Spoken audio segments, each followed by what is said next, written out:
Yeah, first of all, I just want to thank everybody who, for your good wishes and your prayers and your blessings and so on and so forth. I'm sure all of it helped tremendously, and things are almost back to normal. I would say 97, 98% there, and may it continue to 100%. So,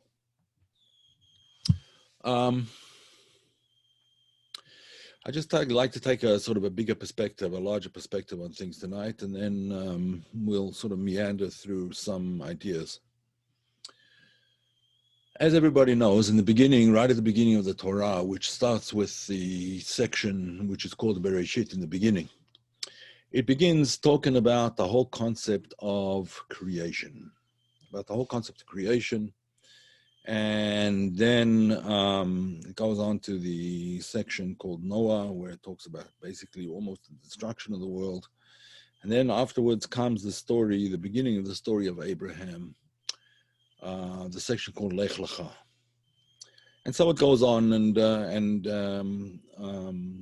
this week is one of the important ideas here in this week's Torah reading is the dialogue between Abraham and God. But just to look at things from a sort of a larger perspective, there are two concepts in creation. One concept, one idea, one fundamental proposition is that everything begins yesh mi'ayin, ex nihilo, from nothing. In other words, the process of creation is the process of making something from nothing, bringing existence into being. Now, that whole process of creation is obviously something that's beyond human capability. But the question we have to ask ourselves is not what the process of creation is, because that, of course, Kabbalah discusses the whole process of creation with the Tzimtzum and so on and so forth, the Tzimtzum and the Kav and the Rishimo, and it's a pretty complicated, very, very rich and very complicated analysis of the descent from nothingness to somethingness, of the manifestation of somethingness where there was only nothingness before, so to speak. We're not talking about time because time itself is an invention. Let me just explain what I mean when I say, Ernest asked the question, is that bringing in 4 billion years or 5,000 years ago, whatever. We're not talking about time at all because time is something that is invented. Why is time invented? Well, time is created. I'm sorry, not invented. Invented is the wrong word. Time is created. What is time? What is the analysis of time? How do we define time? Exactly. Time was not present before creation. How do we define time? So Kabbalah, interestingly enough, defines time in the following way. It says that there's sort of a flash of energy that traverses a certain path. You could call it like a flash of lightning, so to speak. I suppose you could say it like that. It traverses a certain path, and it goes from an extremely subtle manifestation of what could only be called spiritual light until it manifests into physical being. This is really the process of creation that we're talking about. Right after that manifestation of being, the entire energy that manifested eventually in being is withdrawn. Now, it's withdrawn not on a permanent basis, but it's withdrawn, and it's not withdrawn in terms of the feeling, the awareness of that which was created. That which is created feels its history. In other words, it feels its existence from moment to moment as being a continuum. But that's not in fact the case. Oh, sorry, someone's trying to get into the room. Just 1 minute. So it's not in fact the case that life or being is continuous. The Kabbalah explains that in fact there are permutations going on which are changing from moment to moment. Now, when we say moment to moment, the moment is an undefined period of time. They're changing from moment to moment in the sense that one particular permutation, in other words, let's call it, instead of calling it a permutation, let's just call it an algorithm. Because that's, as a more kind of familiar term, I suppose.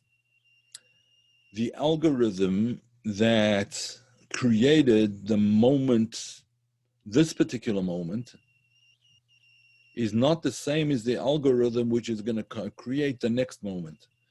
Why not? Because the next moment is going to be different, is different from this moment, and therefore the algorithm, the entire algorithm must be different.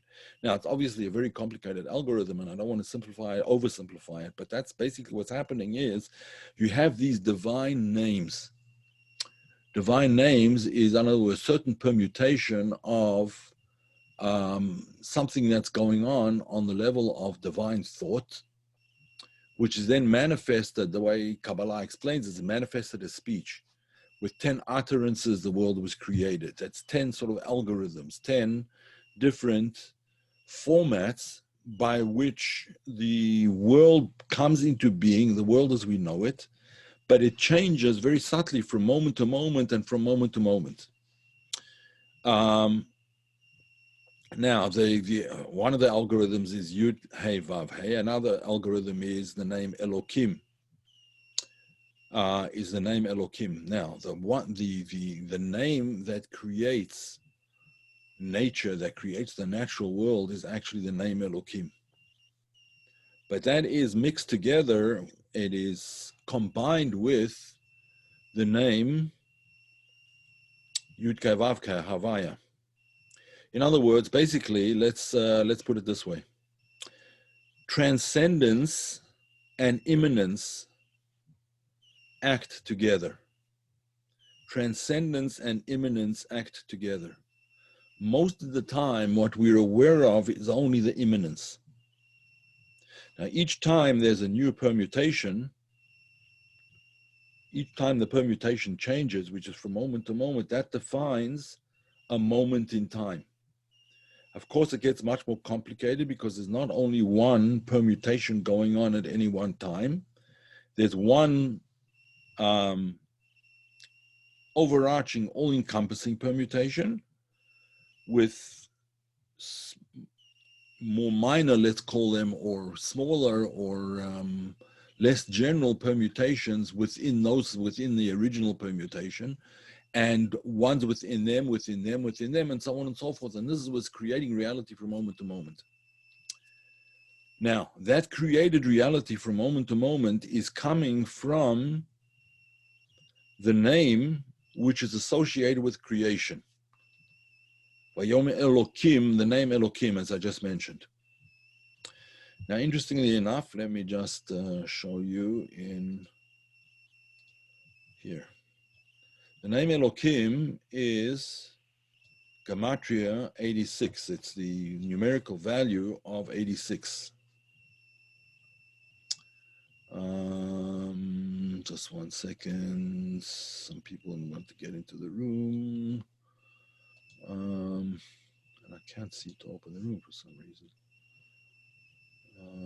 All right, 1 second. Let me just see what I can do over here. I don't know why I can't open the room.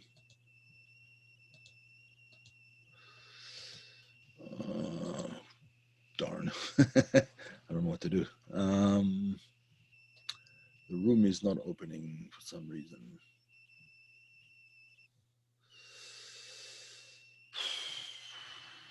All right, whatever it is, it's nothing I can do right now. Okay, so that's Gematria 86. That's the name Elokim.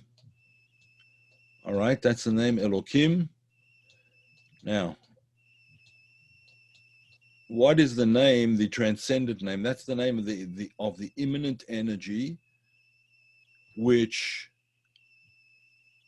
manifests itself within creation, within the world. There's another name, which is a name called the name Havaya, which is the name Yud Kei Vav Kei, Havaya. That's how we sort of say it, Havaya, right? The name Havaya.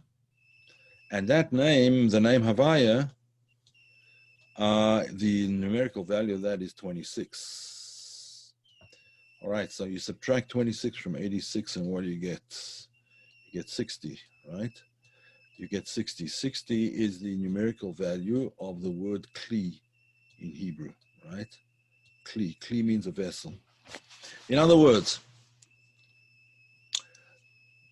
a vessel together with the transcendent energy of the name Havaya is what ultimately creates the world and makes the name Elohim. What am I trying to get at over here?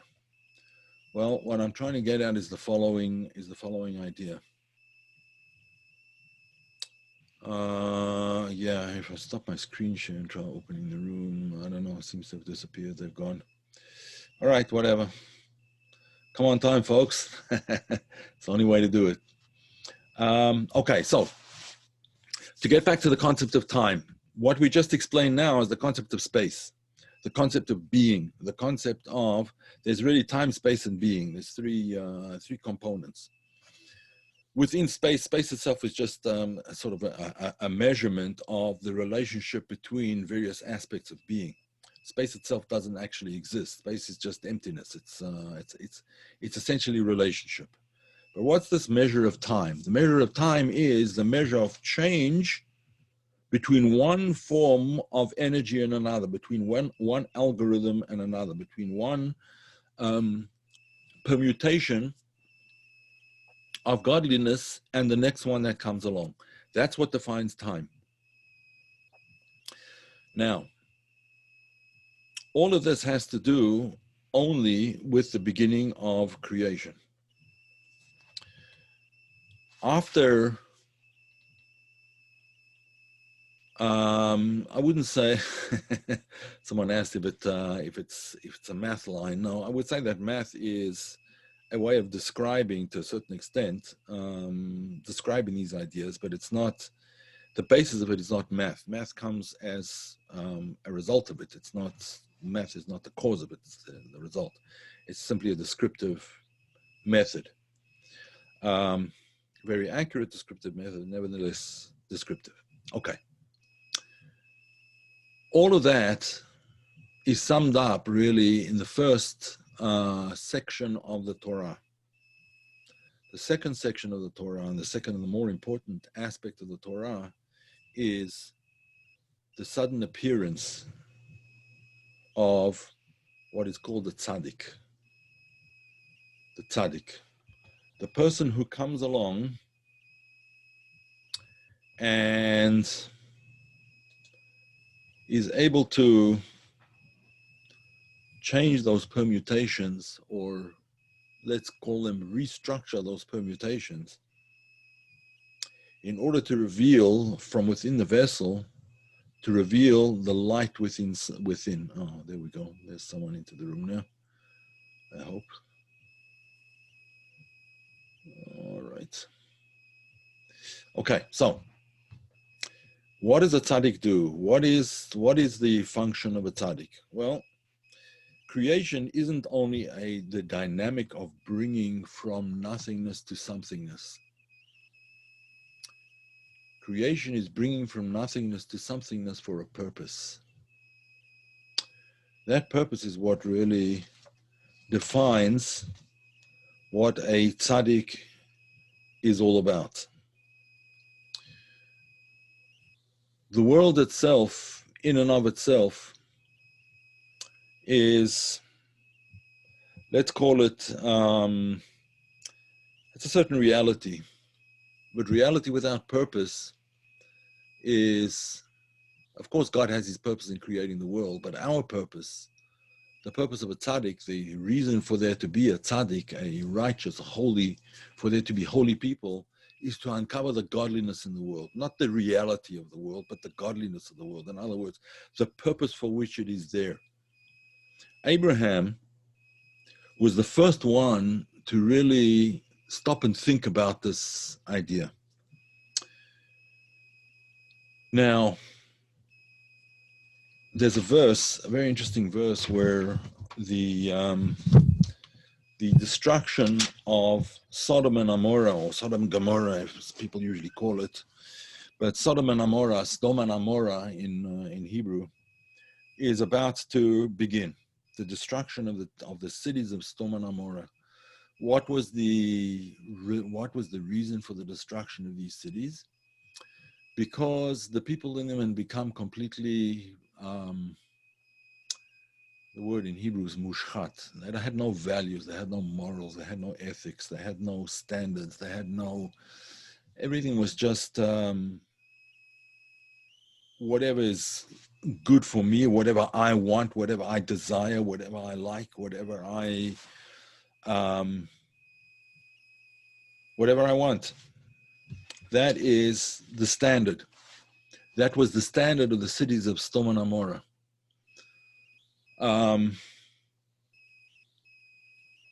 There's a lot to say, and I don't want to get into all of the, all of the sins, so to speak, of Sodom and Amorrah. But what happens is, God is about to destroy the cities of Sodom and Amorrah, and He says to Abraham, God says to Himself, should I conceal from Abraham what I'm about to do? Now, that's a kind of a strange question. Why would He not conceal from Abraham what He's about to do? I mean, God has to share everything that He's about to do with anybody. The answer is that God was saying, so to speak, to Himself, I'm about to put the future of these two cities into the hands of someone who will look for the good in them, someone who will look for the godliness in them, someone who will look for the ability to turn the situation around. So He says to Abraham, I'm about to destroy the cities. These two, they weren't just cities, they were actually two large areas. And Abraham says, are there not at least 50 righteous people within these cities? There were actually 5 towns. Are there not 10 righteous people within each town? And so it goes on, the whole discussion goes on between Abraham and God, looking for, where Abraham was looking for the righteousness, he was looking for the goodness, he was looking for the positive qualities of one sort or another that would save those cities. Unfortunately, there were no redeeming qualities, but the whole point of a tsadik, is that he's always looking not to save his own skin, not to necessarily even better himself, although that, of course, is going to be the end result, but he's doing it for the sake of someone else. The word tzaddik comes from the word tzedek. Tzedek means righteousness, but tzedek is the word that is associated with the sphira of Yesod. What's the sphira of Yesod? The sphira that gives to, it gives out. It corresponds in the sphirot to the male organ. The male organ spreads out the seed, it spreads out the good, it spreads out the light, so to speak. Which is why, in fact, in order for the light to be able to spread out in the right way, Abraham had to go through the whole concept of Brit Milah. Brit Milah meaning circumcision. It is removing the what's called the klippah.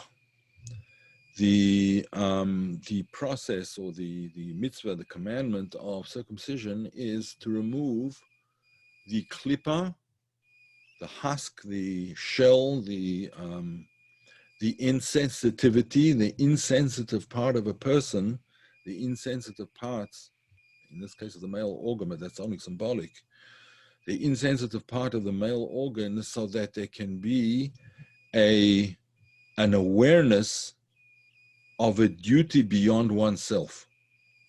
In other words, sensitivity to everything else, sensitivity to others. This is what the verse says. After God is going to destroy the world, he says he destroy this whole area. So he says as follows. This is how I'll just read it in English. And God said, shall I conceal from Abraham what I'm about to do? Now that Abraham is surely to become a great and mighty nation, and all the nations of the earth shall bless themselves by him. And here's the key. For I have loved him, because he commands his children and his household after him, that they keep the ways of God. What are the ways of God? Doing charity and justice, in order that God might then bring upon Abraham and the world, etc., what he had spoken of him. That is the key, doing charity and justice. Now, what charity over doesn't necessarily mean, although of course it includes charity in financial terms. But charity is much more than just a financial transaction. Charity is not from my pocket to your pocket, or vice versa, but from my heart to your heart. Charity, the whole concept of charity, is the ability and the desire to open up someone else's being so that the very best can come out of that person. Now, sorry, 1 second here.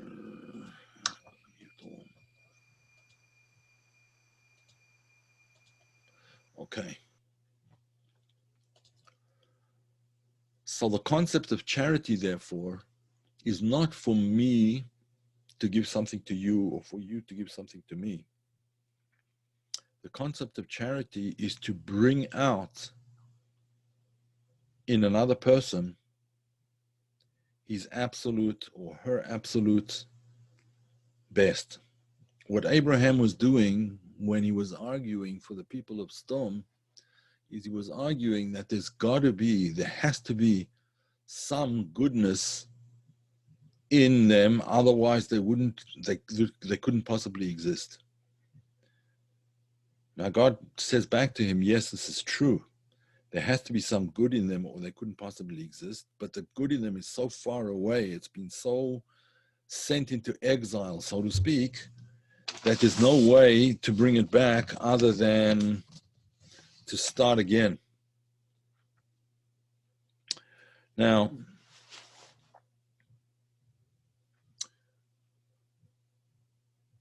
how did Abraham respond to this? Not happily. He responded to it in such a way that, he accepted divine will, but it must be that at times destruction is necessary in order for there to be construction. So one of the things that he says as he's continuing to discuss this whole issue, he says, Va'anochi afar va'efer, I am dust and ashes. Why did he say I'm dust and ashes? Because when he met up with the angels could have simply turned him into dust. I'm ashes because Nimrod actually threw him into a fire. He tried to burn him in what was called Ur-Kasdim. There was some sort of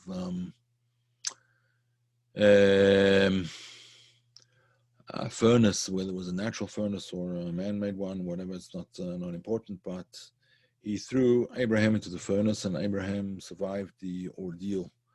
He came out the other side, so to speak. So Abraham says, I'm dust and ashes. Now, what does that mean?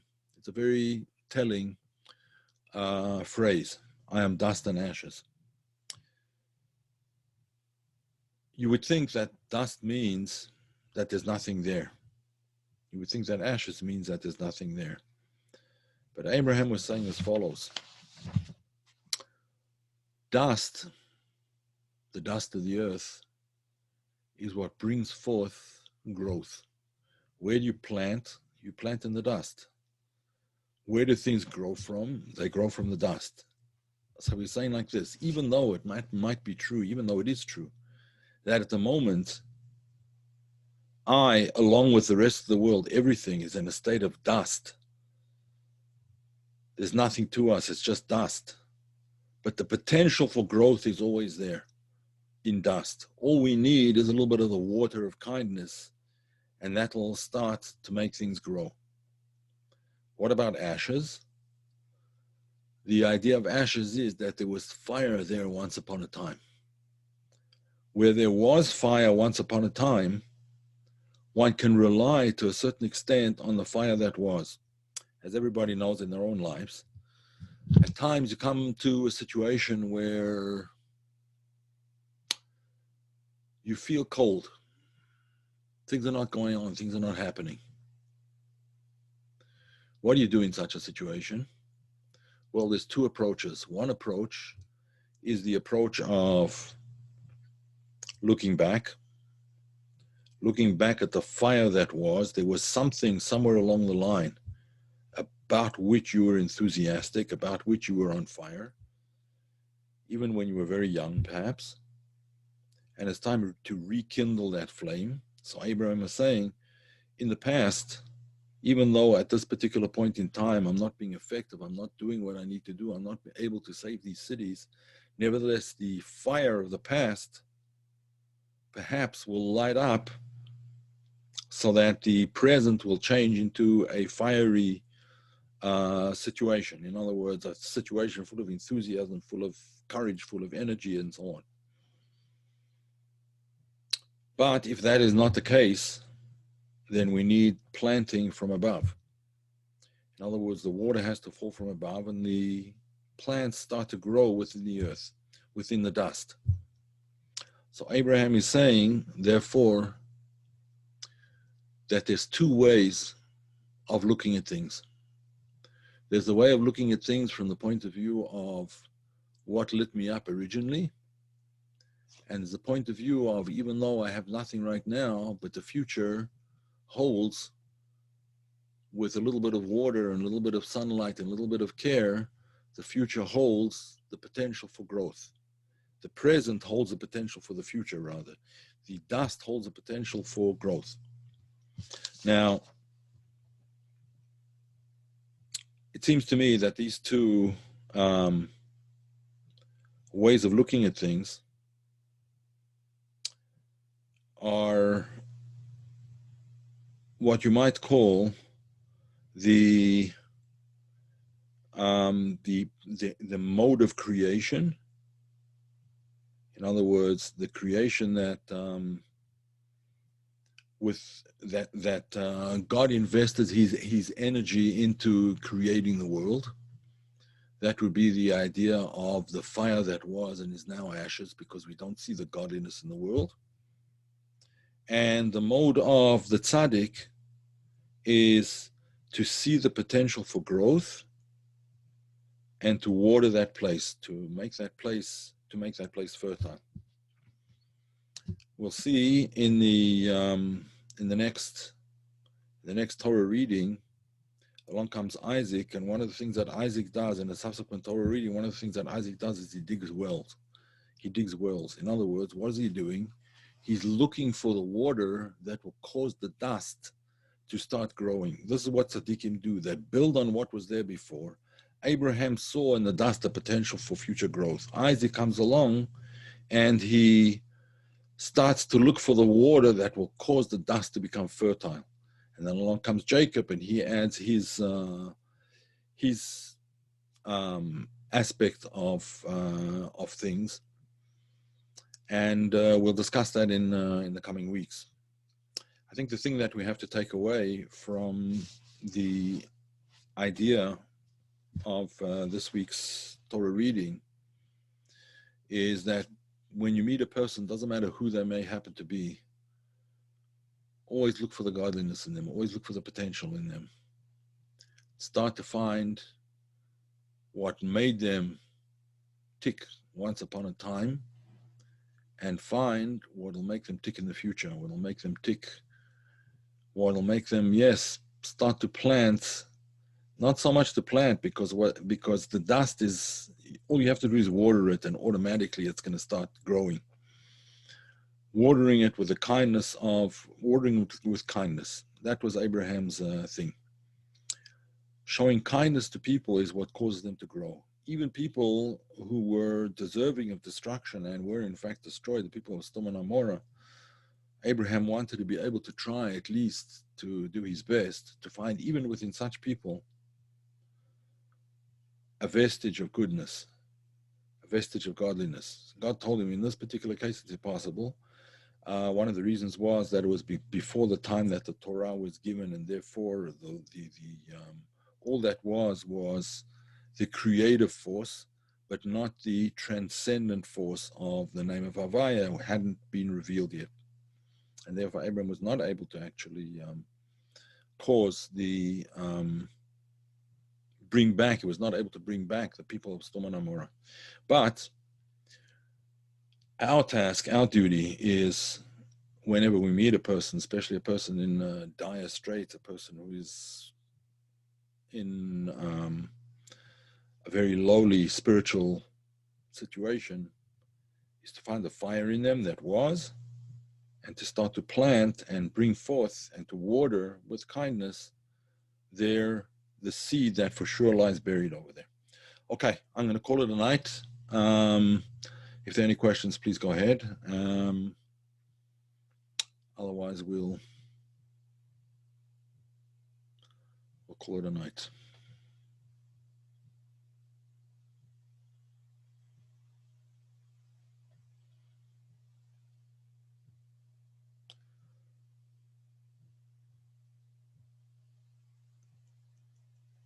Yes, I'll get rest. Don't worry about it. I usually get up. My bedtime is usually around 12, and I usually get up at 5. I'm getting up like much later now, like at 6:30, something like that. So I'm not. I'm taking it easy.